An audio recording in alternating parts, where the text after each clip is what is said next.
Chris, you've got so many running backs, and I know a coach's job isn't necessarily to keep guys happy. But yet, at the same time, how do you encourage those guys and keep everybody engaged when they all would like to play probably more than they are? It can be challenging at times to keep those guys all happy. I mean, we have a lot of good players on our team.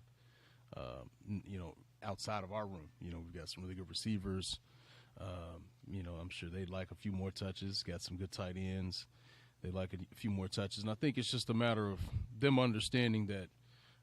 It takes all of us to be successful for the entire season. I mean, very rarely do you see, one back really do take the workload the whole season. I mean, there's very few Derrick Henrys out there in the world, so you try to do the best you can to preserve those guys, and I think they appreciate that.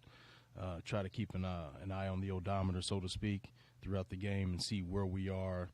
From a rep standpoint, just trying to make sure that we all have a chance to be fresh when we're in the game and give the defense different looks that they have to prepare for.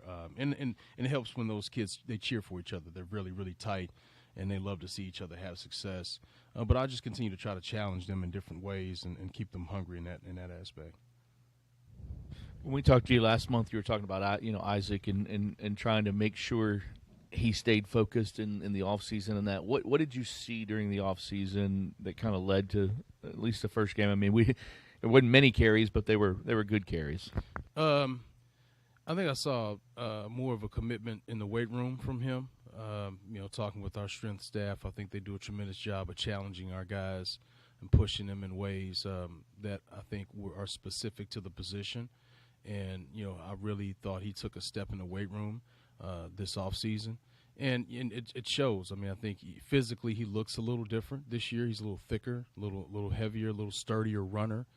Those are some of the things and the aspects that we were trying to capture, and some of the things I brought up to his attention as we watched some of the big plays he had last season and things.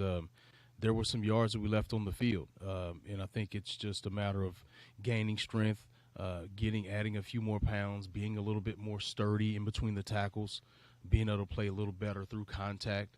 Those are some of the things that we highlighted, and he agreed. And so I think he's really tried to take a concerted effort and focus on building muscle mass this offseason and still being able to keep his speed and explosiveness.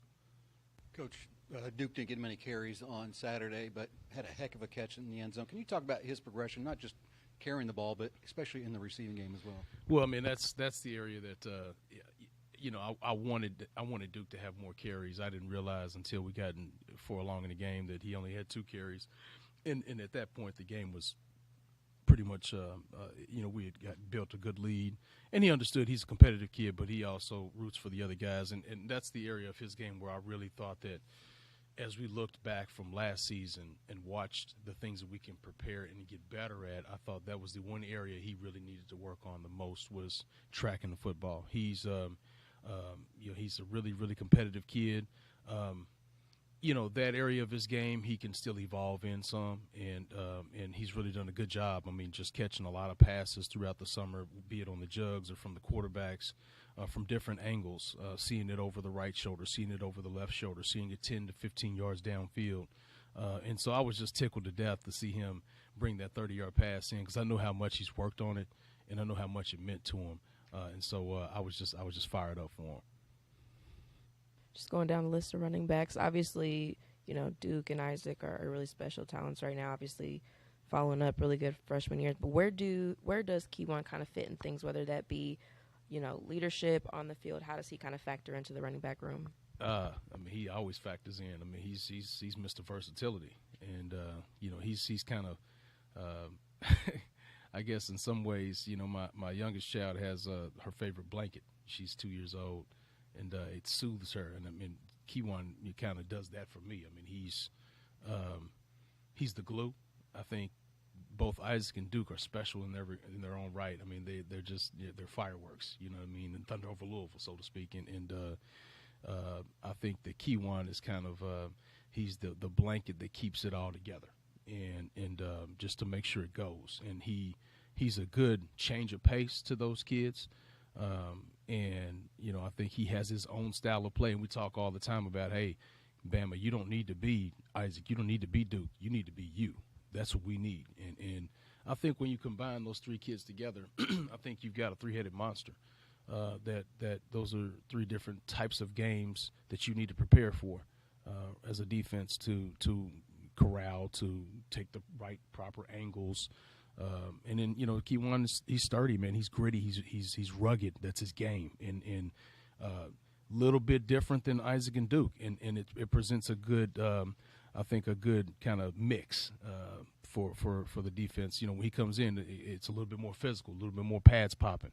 But at the same time, I think he has excellent vision. He can catch the football. He can pass protect. I mean, he's a well-rounded kid. And so we're just fortunate to have him to be able to blend with those other two kids.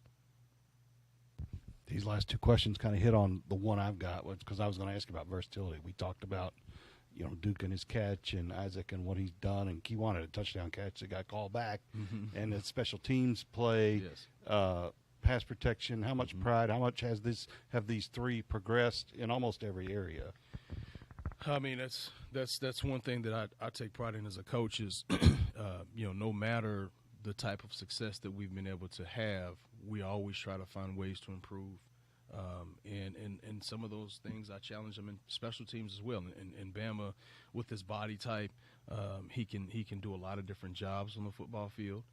So he gives us a lot of versatility, not just from an offensive standpoint, but from a special team standpoint. I know Coach Maslowski's fired up about him. Just being able to put both he and Colin Lacey back deep has really just got us tickled to death right now about that. And then Isaac and Duke have the ability to go back there as well and be very effective as well. And so, I was just excited to see Bama have the big kick return at the end of the game. That's something that he and I spoke about this offseason, just personally is, Bama, what do you need to do to take the next step? And one of those things was, hey, man, I know you work hard and you're a rugged guy and you take pride in between the tackles, but in reality, we need to put some big plays on tape. That's coming from Isaac and Duke right now. You need to show these folks that you can run too. You need a 50-plus yard run. You know what I mean? Like, show these people that you can really run. And so I was just tickled to death to see him, have the 65-yard kickoff return. And I know he's looking forward to more opportunities. I think he's had a fantastic offseason. Been giddy about him the whole offseason, the summer.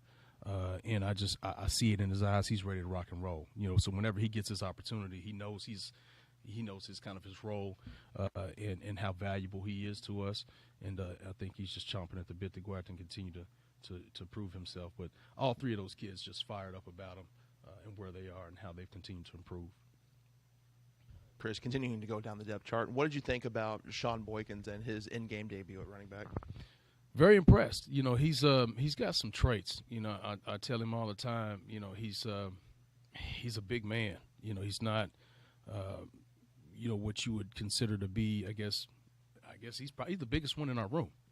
And when you think about that, coupled with the fact that he's just as fast as Isaac and Duke, I mean there's something there. And those are some of the traits that we saw in him when we recruited him.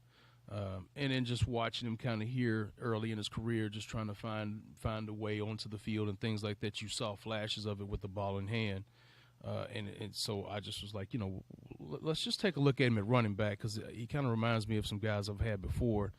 A little bit of a project, but has traits that if he buys in and can really kind of clean his eyes up in his movement, I think there's some things there.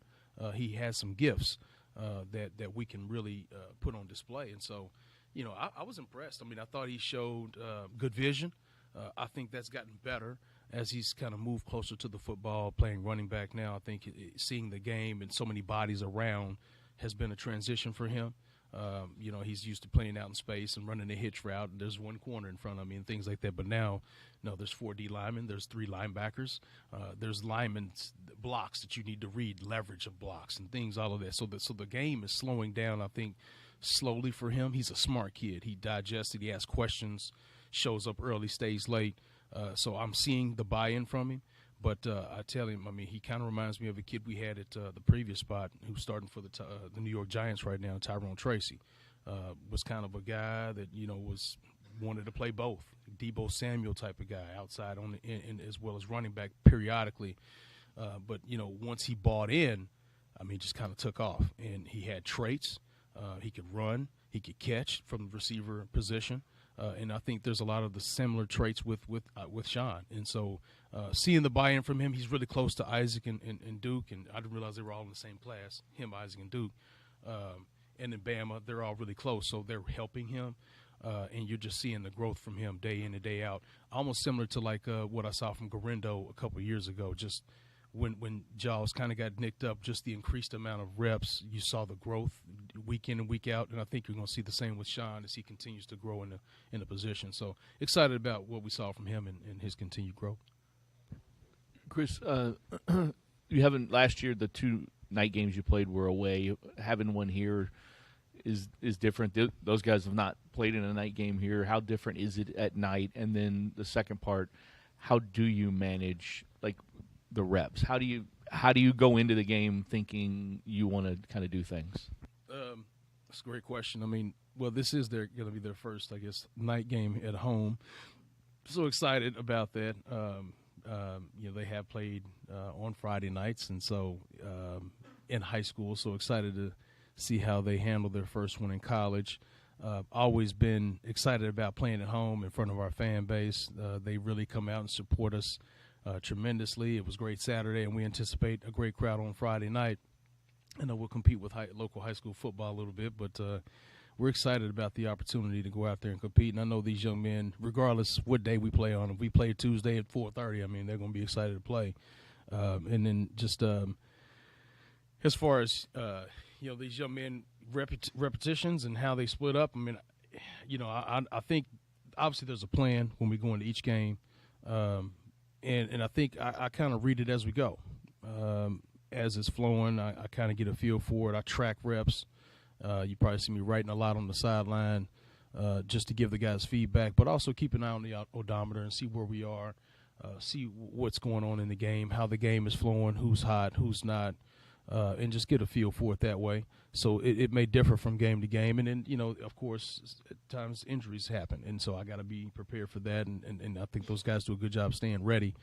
But, I think it kind of goes game by game. And it's going to be my intention to get all 3 of those guys involved every week. That's the intention. And if we're blessed and fortunate enough to play others, we can play more. But those 3 have to be involved, in my opinion, every week.